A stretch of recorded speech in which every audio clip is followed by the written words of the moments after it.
Welcome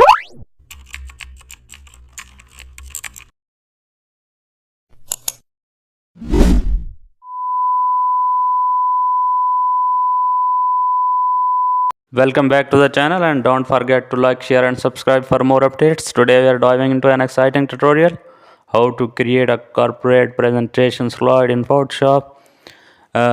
Create a new canvas and add a clean white background. Now insert company logo and heading at the top.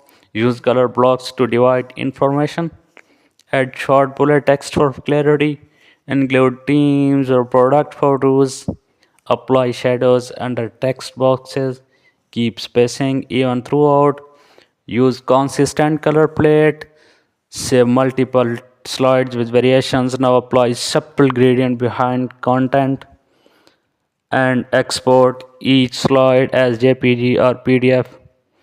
Your presentation slide now look professional and brand ready. Thanks for watching.